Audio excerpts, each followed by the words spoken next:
NASA, the National Aeronautics and Space Administration, presents Aeronautics and Space Report.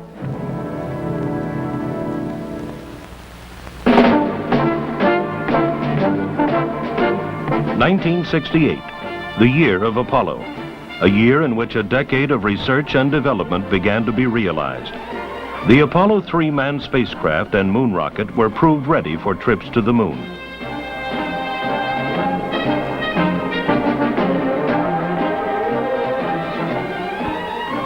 Satellites like OGO, Pioneer, and Orbiting Astronomical Observatory added a wealth of scientific knowledge about our own planet Earth and the universe.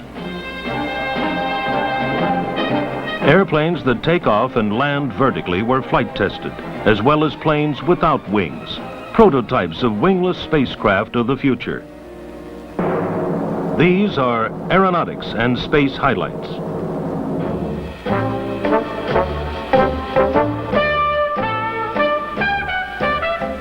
The moon, not nearly as mysterious as it used to be, has been photographed, landed on, dug into, and chemically sampled. Surveyor 7 was the last in a series of unmanned spacecraft to land there. Reflecting on Surveyor's contributions, Dr. William Pickering, Director, NASA's Jet Propulsion Laboratory. Surveyor accomplished everything that we had hoped for from that mission. 5 out of the 7 surveyors which were launched landed successfully on the surface of the moon and operated on the surface. With the surveyor photographs, we were able to show that landing a manned spacecraft on the moon is quite a reasonable undertaking, and in fact that the man will be able to walk on the surface of the moon without danger of falling through or sinking into the dust at any great depth. We were able to measure the bearing strength of the surface. We were able to get the general appearance of the surface, to point out that in certain areas of the moon at least, there were not very many large rocks which have to be contended with, but there were of course numerous smaller and smaller craters. We also found the first chemical analysis of the surface of the moon by Professor Turkovich's experiment, and this showed that in the areas that we landed, the rocks, or the surface material rather, was very similar to a basalt here on the Earth. We were also able to dig in the surface and get an idea of the feel of the surface as we went down a little bit below the surface. For a matter of a few inches, the material is very much like a soft sand to dig in. JPL is also applying its scientific know-how to Mars, flying by initially, landing and testing in the future. The experimental model of a wheel-shaped planetary landing craft is one of several landers being considered.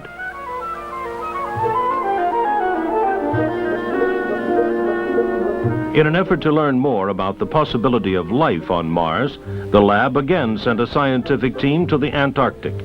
Carefully collected soil samples in this and other desert areas were returned and subjected to rigorous analysis. The sun, seething and turbulent, affecting every living thing on Earth. By studying it, we can learn more about our own environment. Interplanetary Pioneer spacecraft are doing just that. 2 were launched in 1968. At one point in their voyage millions of miles into space, they passed directly behind the sun. The data being returned is helping improve weather forecasting and adding a measure of protection to moon-bound astronauts by forecasting solar activity.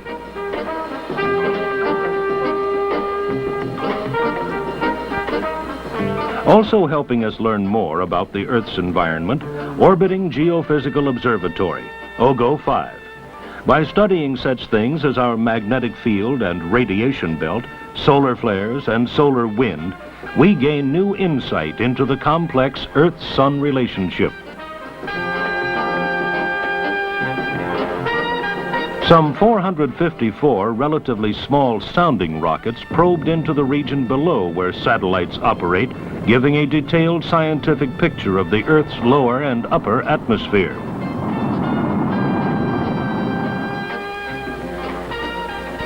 Radio Astronomy Explorer, one of 5 Explorer-type spacecraft launched.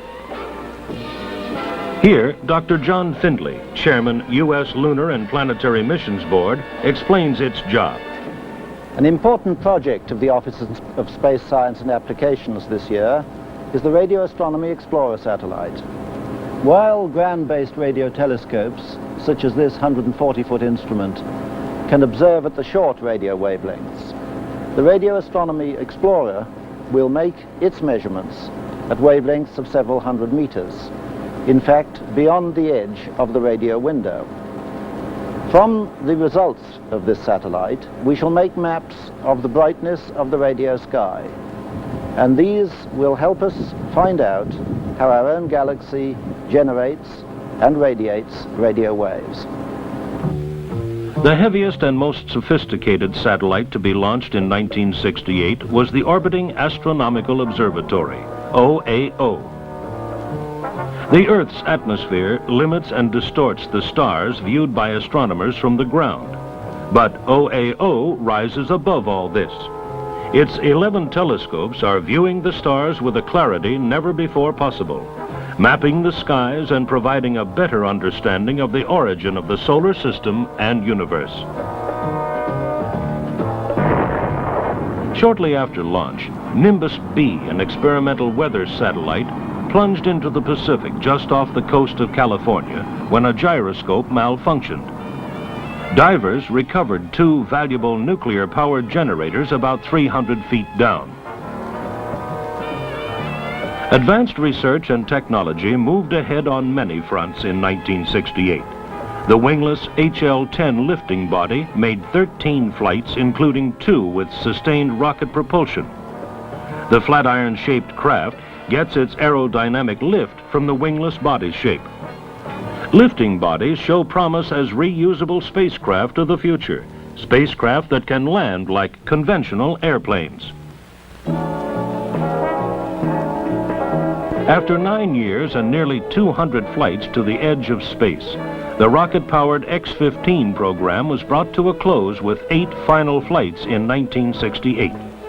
The half-plane, half-rocket X-15 has been a unique flying test bed for researching aeronautics and space problems.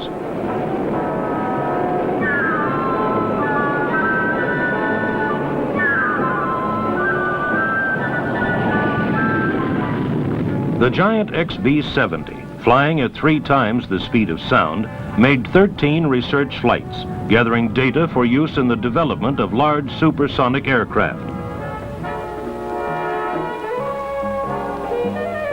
NASA also conducted extensive flight studies on several types of vertical takeoff and landing planes. VTOL, as they are called, are craft that can rise vertically, then fly forward like any other airplane. VTOLs may one day be used as intercity transports, improving short-haul air transportation.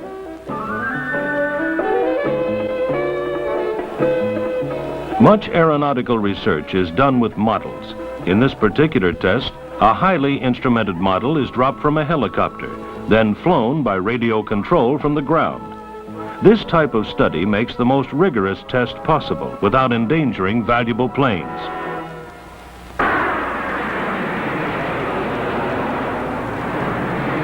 Jet aircraft noise is a continuing national problem. NASA has been attacking the problem in 2 ways. First, by attempting to design a new, quieter engine, and second, by modifying existing engines so they make less noise. On this plane, engineers at the Lewis Research Center in Cleveland are trying out various engine modifications to determine the effect on the plane's performance.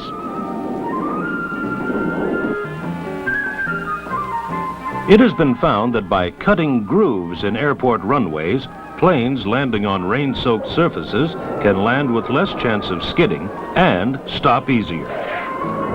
These studies were continued in 1968.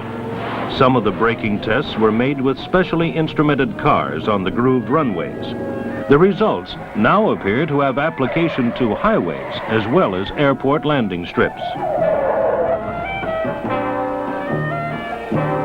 At the Nuclear Rocket Development Station in Nevada, NASA, in cooperation with the Atomic Energy Commission, test-fired a powerful nuclear rocket reactor.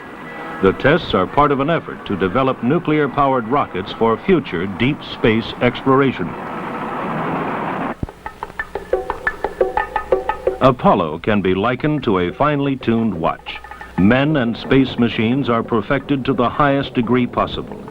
In most cases, the astronauts who fly the spacecraft train separately, but concurrent with the build-up and development of the space machines themselves. When brought together, they must mesh smoothly. There is little room for error.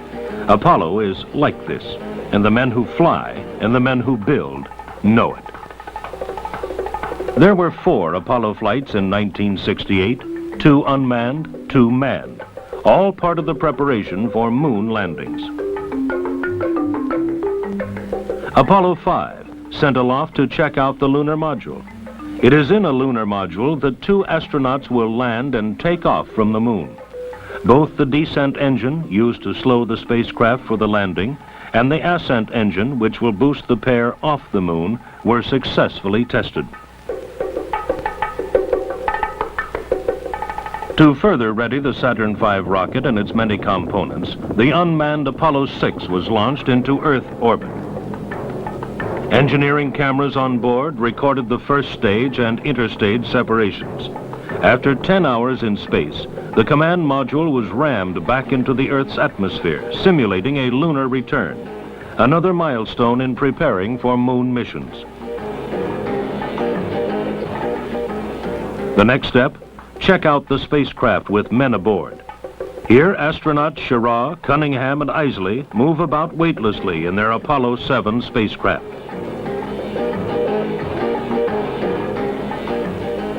This was also the first full dress rehearsal for the Manned Spaceflight Tracking Network.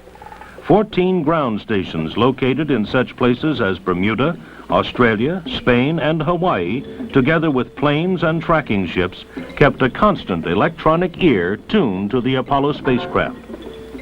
After 10 days and 163 revolutions, Apollo 7 splashed down in the Pacific, paving the way for the first half-million-mile journey to the moon and back.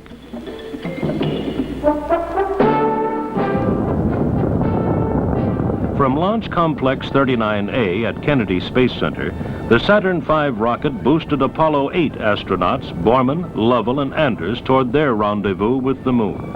The first time the big rocket was flown with men as passengers. While en route, the crew kept busy, checking and double-checking all systems as they sped toward the moon. Many of the things they did will have a direct bearing on future lunar missions. Nearly 3 days and 230,000 miles later, the crew of Apollo 8 fired their rocket engine, placing them in lunar orbit. Here are some of the views recorded by the crew as they orbited the moon 10 times. Views from afar and close up, showing remarkable detail. The kind of detail needed before men land there.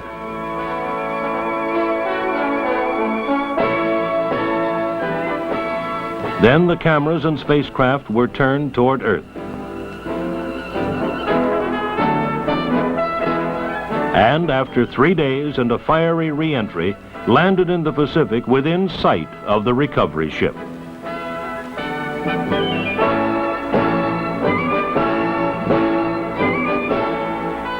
Apollo 8, final flight of the year, historic prelude to lunar landings and to the peaceful exploration of space in the future.